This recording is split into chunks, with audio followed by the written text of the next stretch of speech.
Bienvenue au module Transfert de chaleur et de matière, un cours dédié aux licences 3e année du département Sciences des matériaux de la faculté de Génie mécanique et Génie des procédés de l'université USTHB. Nous allons traiter dans ce cours la conduction unidimensionnelle, soit sur un seul axe, une conduction uniaxiale à une dimension. Nous allons traiter dans ce cours la conduction uniaxiale à travers un mur plan, à travers également un cylindre. Alors les hypothèses de travail s'énoncent ainsi. Nous avons la chaleur qui se propage principalement selon un seul axe, c'est-à-dire qu'on néglige ce qui se passe selon les deux axes du repère orthonormé en 3D. Nous supposerons également que le régime est stationnaire, c'est-à-dire qu'il est indépendant du temps, que la conductivité thermique K est constante, et en premier lieu, qu'il n'y a pas de source interne de chaleur, que ce soit dans le mur plan ou dans le cylindre. Rappelons-nous que dans le cas de la conduction uniaxiale à travers un mur vu au cours précédent, que l'équation de la chaleur déterminait l'évolution de la température selon les trois axes. Je vous rappelle que nous avons généralisé la loi de Fourier selon les trois axes x, y, z, que nous avons obtenu une équation différentielle de second ordre en t, à laquelle nous avons ajouté la contribution d'une éventuelle source de chaleur interne au système, Q point, et que le tout était égal à l'évolution de l'énergie interne du système qui a été modélisée par l'évolution de sa température. Je vous rappelle que pour résoudre cette équation, nous avons proposé des conditions de travail. Alors, dans le cas du régime permanent, c'est-à-dire dans le cas où la température du système interne n'évolue pas en fonction du temps, soit delta grand T sur delta petit t égale à 0, nous obtenons, et là je vous rappelle encore une fois que nous travaillons sur un seul axe, que j'ai choisi ici l'axe des x, soit dans l'équation de chaleur, K d2 de grand T sur dx2 égale à 0. Encore une fois, et selon les conditions de travail que nous avons imposées au début de ce cours, il y a absence de source de chaleur, soit Q point égale à 0. Ce qui donne delta 2 de grand T sur dx2 égale à 0. Une équation différentielle de second ordre, facile à résoudre. Une double intégration de cette équation différentielle, et là je vous invite à la faire sur papier, une double intégration nous donnera donc la distribution de la température grand T selon l'axe des x, une distribution qui obéira à une loi affine T de grand X égale à C1x plus C2, C1 et C2 étant des constantes que nous déterminerons selon les conditions aux limites. Les conditions aux limites étant que à x égale à 0, j'ai une température Ts1 de la surface du mur, et que à x égale à grand L, j'ai la température Ts égale à Ts2, la température de la surface du mur à une distance x égale à grand L, cette température est égale à Ts2, ce qui aboutit à une fonction de la température, une fonction de type affine, ax plus b, où les conditions aux limites sont mentionnées, soit à x égale à 0, j'ai Ts1 et à x égale à grand L, Ts2. Maintenant, en utilisant la loi de Fourier selon l'axe des x, soit Qx égale à moins Ka d grand T sur dx, T étant maintenant une fonction selon l'axe des x, nous allons donc juste dériver cette fonction selon x. Comme la distribution de la température selon x est une fonction affine de type ax plus b, donc la dérivée par rapport à x de cette fonction est juste le coefficient ts2 moins ts1 sur L, ce qui donnera le flux de chaleur Qx, fonction des températures des deux extrêmes, Ts1 et Ts2. Comme nous savons que le transfert de chaleur peut s'exprimer en flux de chaleur Qx ou en densité de flux de chaleur Q seconde x, juste en divisant Qx par A, je peux donc obtenir une expression de la densité de flux de chaleur en fonction de Ts1 et Ts2. Quand on regarde de manière attentive la loi de Fourier, soit flux de chaleur par conduction égale à moins K A delta T sur delta X, nous pouvons faire une analogie avec la conduction électrique en disant que pour qu'il y ait conduction électrique, il a fallu d'abord avoir une différence de potentiel. Dans le cas thermique, pour qu'il y ait conduction, il a fallu d'abord avoir une différence de température selon l'axe des X, soit un gradient de température delta T sur delta X. Puisqu'en électricité, ce qui favorise la conduction électrique est la différence de potentiel delta U, par analogie, nous dirons que ce qui va favoriser la conduction thermique sera la différence de température selon l'axe des X delta T, que dans le cas électrique. Ce qui ralentira le transfert des électrons sera la résistance du conducteur. Par analogie, dans le cas thermique, ce qui ralentira la conduction thermique sera le rapport delta X sur Ka qui exprimera la résistance thermique du matériau, soit la résistance du matériau à la propagation de la chaleur. Ce qui, comme dans le cas précédent, le cas de la conduction, nous mène à dire que la différence de température T surface moins T à l'infini est comparable à la différence de potentiel delta U dans le cas électrique. Que la résistance du conducteur R dans le cas de la conduction électrique est équivalent à la résistance à la conduction dans le cas convectif, soit, dans notre cas, 1 sur HA. Et que finalement, l'intensité du courant électrique dans le cas de la conduction électrique était analogue au flux de chaleur par convection. Maintenant, quand on dresse un bilan en comparant la résistance électrique aux résistances thermiques dans le cas de la conduction et dans le cas de la convection,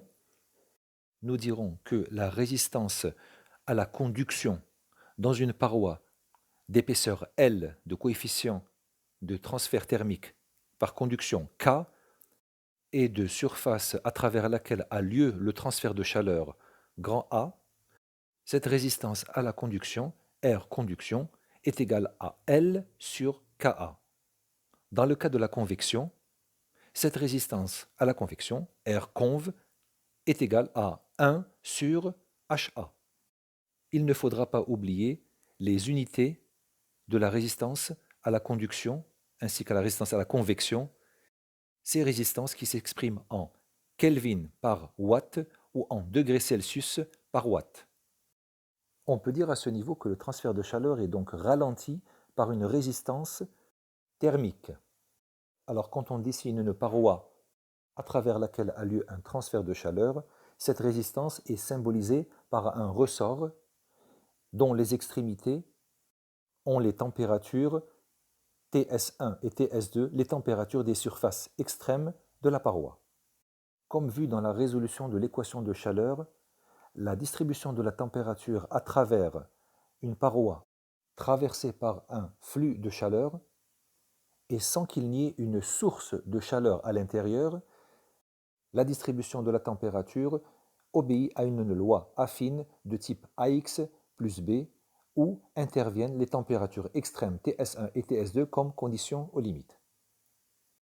Maintenant, lorsque cette paroi est exposée à un environnement du genre une vitre comprise entre l'extérieur et l'intérieur d'un bâti, nous aurons le transfert de chaleur à travers le mur qui s'effectue par conduction, tandis que le transfert de chaleur entre la surface du mur et l'environnement s'effectue par convection. Alors si je suppose que le mur est situé entre deux environnements, T infini 1 et T infini 2, on dira que entre T l'infini 1 et Ts1, il y a un transfert de chaleur par convection. que entre Ts1 et Ts2, il y a un transfert de chaleur par conduction, et que finalement, entre Ts2 et T l'infini 2, il y aura un transfert de chaleur par convection. Que ceci va mettre en série trois modes de conduction, soit une convection, une conduction et une convection, la convection 2, que la première convection s'effectue avec une résistance à la propagation de la chaleur,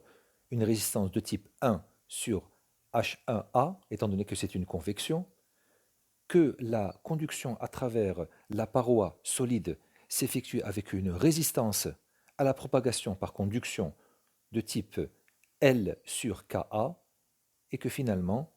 pour sortir de la paroi vers l'environnement 2, nous aurons une résistance à la propagation de la chaleur par convection. Cette résistance sera égale à 1 sur H2A. H2 étant le coefficient de transfert par convection du milieu 2. On peut dire à ce niveau que le transfert de chaleur est donc ralenti par une résistance thermique. Alors quand on dessine une paroi à travers laquelle a lieu un transfert de chaleur, cette résistance est symbolisée par un ressort dont les extrémités ont les températures Ts1 et Ts2, les températures des surfaces extrêmes de la paroi. Comme vu dans la résolution de l'équation de chaleur, la distribution de la température à travers une paroi traversée par un flux de chaleur et sans qu'il n'y ait une source de chaleur à l'intérieur, la distribution de la température obéit à une loi affine de type AX plus B où interviennent les températures extrêmes Ts1 et Ts2 comme conditions aux limites. Maintenant, lorsque cette paroi est exposée à un environnement du genre une vitre comprise entre l'extérieur et l'intérieur d'un bâti, nous aurons le transfert de chaleur à travers le mur qui s'effectue par conduction, tandis que le transfert de chaleur entre la surface du mur et l'environnement s'effectue par convection. Alors si je suppose que le mur est situé entre deux environnements, T infini 1 et T infini 2, on dira que entre T l'infini 1 et Ts1, il y a un transfert de chaleur par convection, que entre Ts1 et Ts2, il y a un transfert de chaleur par conduction, et que finalement, entre Ts2 et T l'infini 2, il y aura un transfert de chaleur par convection. Que ceci va mettre en série trois modes de conduction, soit une convection, une conduction et une convection, la convection 2, que la première convection s'effectue avec une résistance à la propagation de la chaleur, une résistance de type 1 sur H1A, étant donné que c'est une convection, que la conduction à travers la paroi solide s'effectue avec une résistance à la propagation par conduction de type L sur Ka, et que finalement, pour sortir de la paroi vers l'environnement 2, nous aurons une résistance à la propagation de la chaleur par convection. Cette résistance sera égale à 1 sur H2A. H2 étant le coefficient de transfert par convection du milieu 2. On se rappelle dans cette étude que nous avons émis depuis le début du cours que nous sommes en condition stationnaire. Alors, la conduction dans le cas stationnaire implique que le flux de chaleur est constant à travers l'environnement 1, à travers la paroi solide, ainsi que l'environnement 2. Donc, le flux de chaleur Q convection est égal au flux de chaleur Q conduction. Puisque nous sommes en mode conduction uniaxiale, unidirectionnelle selon l'axe des X, nous aurons, alors quand on suivra de gauche à droite, donc de T l'infini 1 jusqu'à T l'infini 2, un flux de chaleur par convection, où interviendra le coefficient de convection H1 égal au flux de chaleur par conduction, où interviendra le coefficient de conduction K, et finalement un flux de chaleur par convection, où interviendra le coefficient de convection H2.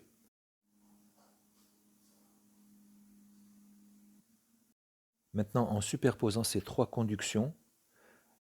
et en isolant la variation de température pour chaque cas. Prenons l'exemple de la conduction uniaxiale à travers des murs plans accolés, c'est-à-dire des murs qui sont collés les uns aux autres entre deux environnements, T l'infini 1 et T l'infini 2. Un exemple très populaire dans la construction du bâtiment où nous avons des parois accolées en ciment, en briques, en plâtre, entre deux environnements, l'environnement de l'extérieur et l'environnement de l'intérieur. Maintenant, dans le cas du transfert de chaleur uniaxial, donc sur une seule direction, l'axe des X par exemple, de l'environnement le plus chaud T infini 1 vers l'environnement le plus froid T infini 2, nous aurons le premier transfert de chaleur par convection entre T l'infini 1 et la surface S1 du mur A, un transfert de chaleur par convection où interviendra le coefficient de transfert par convection H1,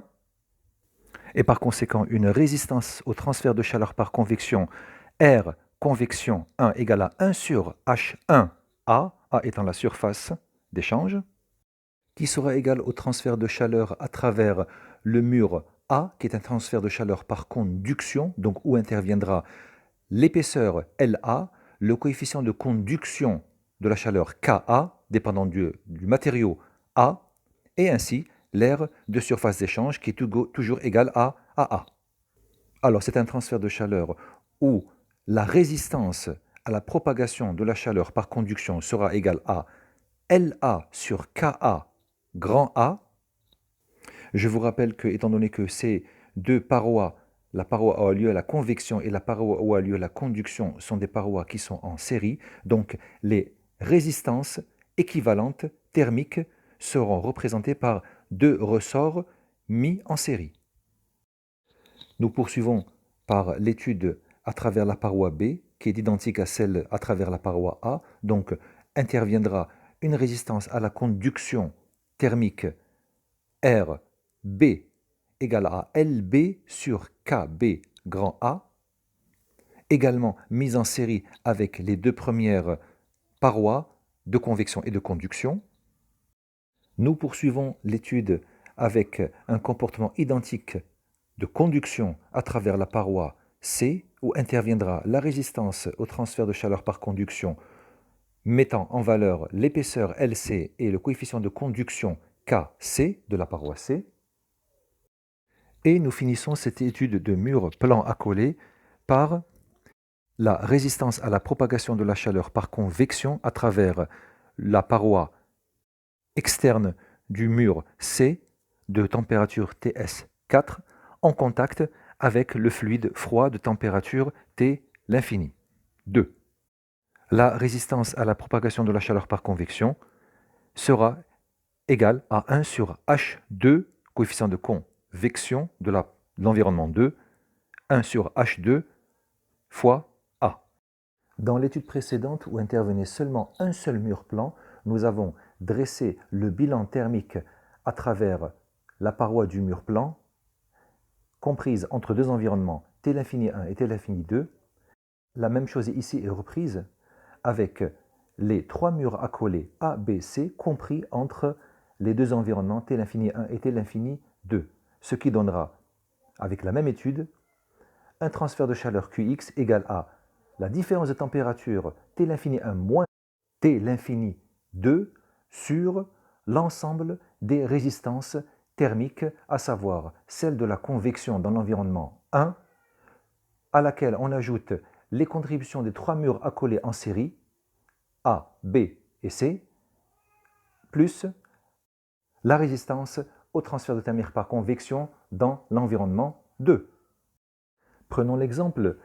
des murs plans accolés, sauf que dans ce cas-là, nous aurons les murs B et les murs D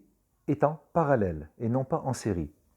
Alors, comment va intervenir le transfert de chaleur à travers ces murs plans accolés, dont deux sont en parallèle, le principe étant identique qu'en électricité, et là je vous invite à refaire le calcul qui a été fait avec le cas des murs plans accolés en série, nous aurons le mur plan A de résistance à la conduction thermique LA sur KA grand A en série avec deux murs parallèles B et D suivis d'un mur en série C. Et la première chose à faire étant de trouver la résistance équivalente à la propagation de la chaleur, la résistance équivalente aux murs en parallèle B et D. Je vous rappelle que ces murs étant en parallèle, la résistance équivalente de deux murs accolés en parallèle, soit 1 sur la résistance équivalente des murs BD égale à 1 sur la résistance du mur B plus 1 sur la résistance du mur D. Ce qui, comme nous voyons ici, va nous donner l'expression de la résistance équivalente des murs BD en fonction des paramètres des murs BD, c'est-à-dire en fonction de leur épaisseur et de la conduction thermique KB et KD. Sans oublier que la surface d'échange à travers laquelle s'effectue le transfert de chaleur dans les murs B et les murs D n'étant pas égale à A, mais à A sur 2, étant donné que ces murs divisent en deux l'espace initial grand A à travers lequel s'effectue l'échange de chaleur. Ce qui, par analogie avec l'étude précédente des murs accolés en série A, B, C, nous aurons ici l'expression du transfert de chaleur par conduction à travers les murs accolés dont deux B et D sont en parallèle, une expression où interviendra la résistance thermique équivalente des murs B et D disposés en parallèle. Nous allons nous intéresser maintenant aux conditions aux limites qui vont nous aider à résoudre l'équation de transfert de chaleur, à savoir des conditions aux limites qui dépendent de la température, qui dépendent du flux de chaleur, qui dépendent de la convection et qui dépendent de la radiation. On se rappelle que dans le cas de la conduction à travers un mur plan, solide, que l'équation de chaleur était une équation différentielle du second ordre et que la résolution de cette équation nous donnait une distribution linéaire de la température T en fonction de x, soit T égale à ax plus b, dans le cas des conditions aux limites où intervient la température. Il faut noter la température aux extrémités du mur ou des murs accolés, soit T à x égale à 0 et x égale à L. C'est la condition la plus facilement accessible. Parfois, il arrive que la température ne soit pas constante, mais qu'elle dépend du temps. Alors, il faudra mettre dans l'équation différentielle où intervient la température T en fonction du x, l'expression en fonction du temps de la température et d'intégrer. Il arrive parfois que la température ne soit pas citée dans les exemples. Par contre, la densité de flux de chaleur peut être mentionnée, auquel cas nous l'utiliserons pour la résolution des équations de chaleur, en disant que tout ce qui est reçu est transmis. Tout ce qui est reçu par conduction ou convection de la paroi externe est transféré à la paroi interne. Dans le cas de la paroi isolante, une paroi isolante est une paroi à travers laquelle il n'y a pas de transfert de chaleur, puisqu'elle est isolante. On peut dire que le transfert de chaleur à travers la paroi est nul. Soit, selon l'équation de Fourier, le gradient de température à travers la paroi est égal à 0. Une autre condition aux limites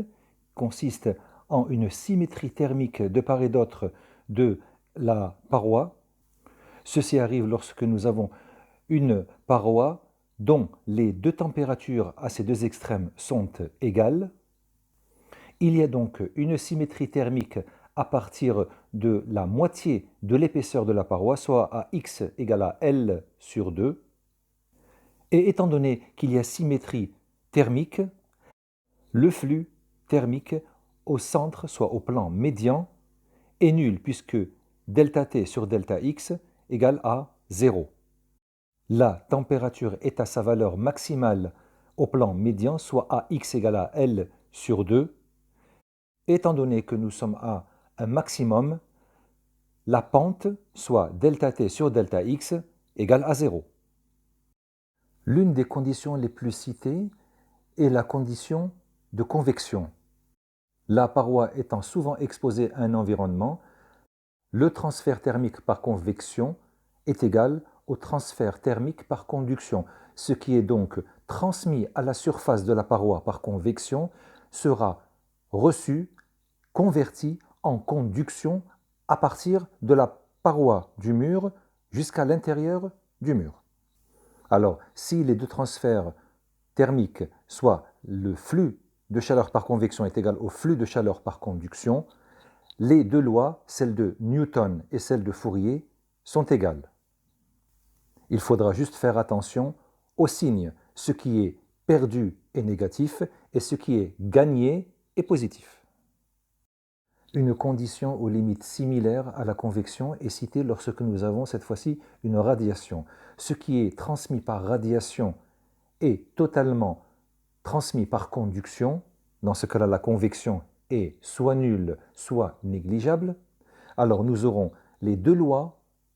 celle de Stefan Boltzmann et celle de Fourier, qui sont égales. Ce qui est donc reçu par la paroi à travers sa surface par radiation sera égal à ce qui est transmis à l'intérieur du corps solide à partir de sa paroi par conduction. Faites juste attention au fait que, en radiation, le transfert de chaleur est une fonction de T exposant 4, tandis que le transfert de chaleur, dans le cas de la conduction, est une fonction de ΔT sur X, soit un gradient de température. Comme vu dans le cas des murs accolés, l'interface est une région où la température est identique de part et d'autre du matériau. Maintenant, si nous avons deux matériaux différents, matériau A et matériau B, la température à l'interface dans le matériau A est égale à la température à cette même interface au matériau B. Donc les flux de chaleur traversant A dans le cas de la conduction, loi de Fourier, et B sont égaux. C'est ce qui nous a permis de dresser le bilan thermique dans le cas des murs accolés A, B, C, etc. et qui a permis d'égaliser les flux de chaleur à travers ces parois. Nous arrivons maintenant à la notion de contact parfait et contact imparfait. Un contact est dit parfait lorsque nous avons l'ensemble des points sur toute une surface d'un corps A en contact direct avec l'ensemble des points de toute une surface d'un corps B. En réalité, le contact n'est pas aussi parfait. Le contact réel consiste en des parties en contact entre les corps A et B et des parties qui sont séparées où réside le vide ou un fluide. Vous avez donc compris que dans le cas où le contact est parfait, il est certes vrai qu'entre deux corps solides, c'est la conduction qui va primer, mais dans le cas imparfait, dans le cas réel, il y aura donc des parties où primera la conduction et des parties où ce sera la convection. Dans le cas réel du corps imparfait, l'expérience a montré un profil ou une distribution de la température sur un seul axe, l'axe des X, tel qu'illustré sur la figure ci-contre. Nous aurons à travers le corps solide A une variation de la température linéaire de T1 à T2 grand A, une variation de type AX plus B. Le même phénomène sera observé dans le corps B, donc de la température T2 grand B vers T3, une variation de la température de type également AX plus B, donc une fonction affine. Et entre les deux, entre A et B, là où le contact n'est pas parfait, parfois un contact solide, parfois un vide, nous aurons une variation instable de la température de T2A vers T2B. Par contre, le transfert de chaleur, le flux de chaleur sera dans la partie A soumis à la loi de conduction, dans la partie B soumis à la loi de la conduction également, Et entre A et B, là où le contact n'est pas parfait, le transfert de chaleur peut être assimilé à un transfert de chaleur où interviendra un coefficient Hc qui est un coefficient dû au contact et nous observerons une résistance thermique de contact qui sera modélisée par 1 sur Hc fois A. Alors le flux de chaleur sera constant dans tout le système de parois accolées, paroi A, paroi B et l'interface de contact imparfait, ce qui nous permettra dans le bilan thermique de dire que le flux de chaleur entre T1 et T3 est soumis à une loi où intervient la conduction dans A, la conduction dans B et également une résistance thermique de contact, contact imparfait, entre A et B. Dans ce cours, nous allons également parler de la conduction radiale à travers un cylindre. Comme dans le cas de la conduction unidirectionnelle dans un mur, nous dressons ici quelques hypothèses de travail. Alors, dans le cas du cylindre, on dira que la chaleur se propage principalement dans la direction radiale, donc selon le rayon R du cylindre. Nous supposerons également un régime permanent, également une conductivité thermique K constante, et que le cylindre est creux, c'est-à-dire que nous avons deux rayons, un rayon interne et un rayon externe. Alors, dans le cas de la conduction radiale, le flux de chaleur, grâce à la loi de Fourier, la loi de transfert de chaleur par conduction, nous dit que Q radial égale à moins K AR delta T sur delta R. Alors, AR est la surface à travers laquelle s'effectue le transfert de chaleur. C'est une surface radiale, ici illustrée en noir. Le même phénomène est observé en conduction transversale, ici A phi, c'est l'aire à travers laquelle s'effectue la conduction transversale selon la direction R d phi. Alors, la surface A phi est illustrée ici en marron. Et finalement, une conduction selon l'axe Z. Là, je vous rappelle que nous sommes en 3D. Bien qu'au programme, nous avons à traiter que la conduction selon un seul axe, et là, nous choisirons l'axe radial R. C'est pour ça que je l'ai mis en noir. Maintenant, la conduction selon l'axe Z sera modélisée par la loi de Fourier selon l'axe Z, soit moins K fois AZ delta T sur delta Z. AZ étant la surface à travers laquelle s'effectue l'échange de chaleur, la surface selon l'axe des Z, qui est ici illustrée en bleu. Maintenant, je répète l'équation de la diffusion de la chaleur en 3D en mentionnant les surfaces d'échange AR, AFI et AZ. Et lorsque nous dressons le bilan énergétique, à savoir la conservation de l'énergie dans tout le système éléments de cylindre, nous aurons le flux de chaleur entrant plus le flux de chaleur issu de la source, auquel nous enlevons le flux de chaleur sortant, soit par exemple des pertes, le tout égal à l'évolution de l'énergie interne du système, soit, dans notre cas, à la variation de la température interne du système. Alors, en développant maintenant cette équation de la conservation de l'énergie, nous aurons le flux de chaleur entrant égal à le flux de chaleur radial, QR, plus le flux de chaleur transversal, Qphi, auquel nous ajoutons le flux de chaleur selon l'axe des Z, auquel nous ajoutons éventuellement une source de chaleur, soit un flux de chaleur à travers l'intérieur de la structure, qui sera donc positif. Je vous rappelle que cette source de chaleur émet une énergie par unité de volume, donc il faudra multiplier cette source de chaleur Q point par le volume, et là le volume élémentaire de cet élément de cylindre étant R dφ fois dr fois dz, moins le flux de chaleur sortant, soit les pertes, ici modélisées par QR plus DR, Qphi plus Dphi et Qz plus Dz. Le tout égal à l'évolution interne du système, soit EST, qui est égal à quoi? À MCP delta T sur delta petit t, et puisque M égale à ρV, V étant le volume, soit nous aurons ρ Cp delta T sur delta petit t fois le volume étant R dφ dr dz. Maintenant, en utilisant la loi de la moyenne, comme vu dans le cas de la conduction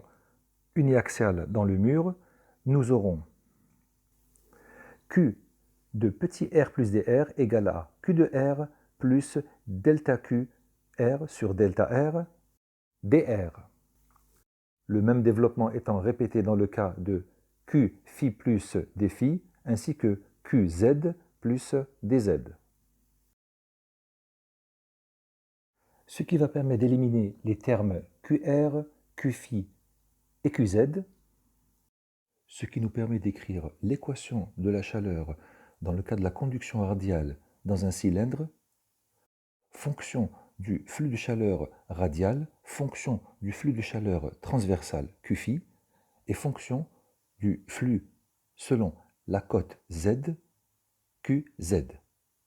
Et ceci dans le cas général où nous avons un flux de chaleur interne Q point, donc une source de chaleur interne propre au système, et évidemment un régime transitoire delta T sur delta petit t non nul.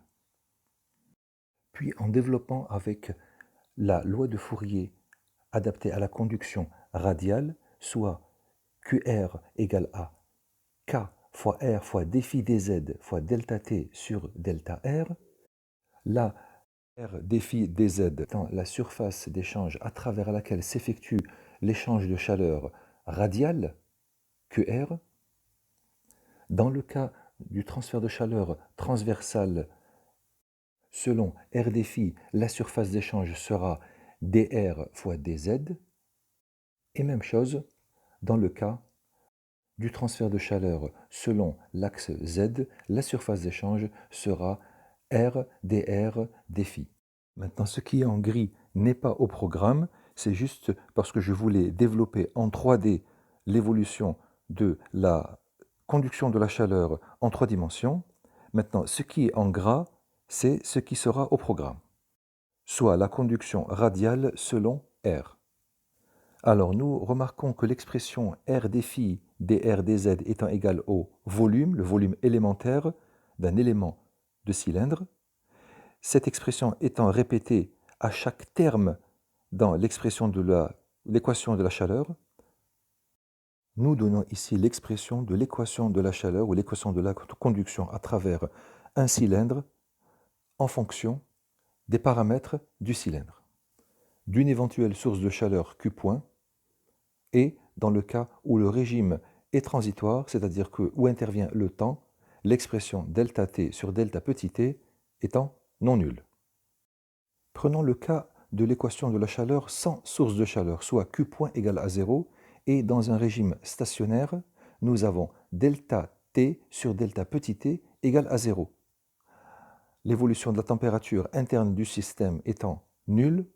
voici ce que nous obtenons dans ces conditions comme expression de l'équation de la chaleur. Maintenant, en intégrant doublement cette expression, et là je vous invite à faire ce calcul sur papier, on obtient l'expression de la distribution radiale de la température à travers un cylindre creux, soit R1 et R2 étant non nuls, une évolution logarithmique de la température à travers la paroi pleine du cylindre. Le flux de chaleur radial QR obtenu grâce à l'équation de Fourier, soit moins K fois la surface d'échange radiale fois le gradient de température, soit delta T sur delta R, ou si vous voulez la dérivée de T par rapport à R, puisque nous avons obtenu l'équation déterminant la distribution de la température radiale juste au-dessus, le flux de chaleur radiale aura une expression en forme de delta T sur R thermique, soit la résistance à la propagation thermique dans le cas cylindrique, dans le cas radial. Et là, par analogie à ce qui a été développé dans le cas des murs accolés, nous avons ici l'expression de la résistance thermique dans le cas du cylindre,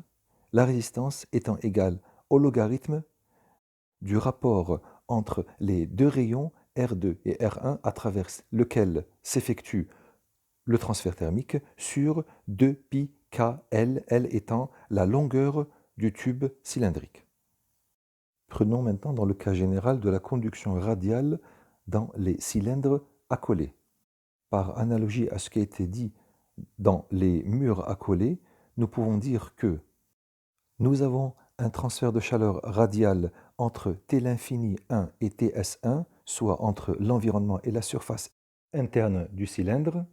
Dans ce milieu, la résistance à la propagation thermique sera égale à 1 sur H1 2π R1L, étant donné que le transfert de chaleur dans cette région est un transfert par convection, il sera suivi d'un transfert de chaleur par conduction à travers l'épaisseur du cylindre, cette épaisseur délimitée entre les rayons R1 et R2, soit une résistance à la propagation de la chaleur dans le cas de la conduction radiale, une résistance égale à log de R2 sur R1 sur 2πkL, pour finalement finir avec la chaleur qui sera transmise de la surface externe de température Ts2 vers l'environnement,